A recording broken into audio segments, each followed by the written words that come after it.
Pemirsa, hujan deras mengguyur wilayah Kabupaten Cilacap mengakibatkan meluapnya Sungai Cilembah. Ratusan rumah warga pun tergenang banjir, bahkan beberapa di antaranya jebol dihantam kuatnya aliran air.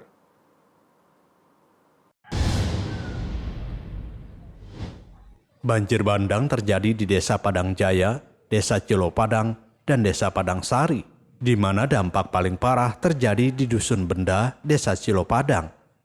Salah satu rumah di Dusun Benda jebol dan isinya porak-poranda, hanya beberapa pakaian yang bisa terselamatkan.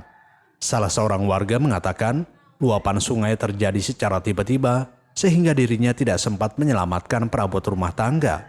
Ia pun mengungsi di musola di samping rumahnya yang sudah tidak bisa dihuni lagi.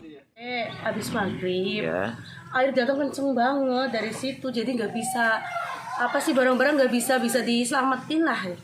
Kenceng banget sih, langsung datangnya kenceng, jadi daripada mikirin barang ya mending anak bawa aja, yang penting kan sehat lah. Kejadiannya Bu dari jam berapa? Dari sekitar jam 7-an kalau nggak salah sih. Itu jebolnya sekitar jam berapa tuh rumahnya Bu? Jebol sekitar jam 7 ya. Sekitar jam 7 sih, habis sholat maghrib baru selesai. Jadi sekarang ngungsi di musola ya? Iya Pak. Kepala Desa Cilopadang, Warso, menjelaskan hujan lebat membuat tanggul Sungai Cikawung tidak bisa menampung debit air sehingga meluap ke pemukiman. Ia mengatakan banjir merendam 11 rukun tetangga, 9 diantaranya berada di Dusun Benda dan 2 rukun tetangga di Dusun Cilumuh Timur. Ya, hujan deras sehingga sungai tidak bisa menampung dengan air hujan yang cukup deras itu sehingga meluap sehingga menerpa pemukiman termasuk persawahan yang ada di wilayah Cilopadang.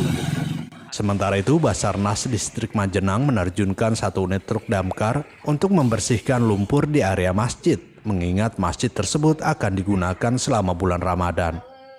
Dari Cilacap, Jawa Tengah, kontributor Nusantara TV Ian Suryanto melaporkan.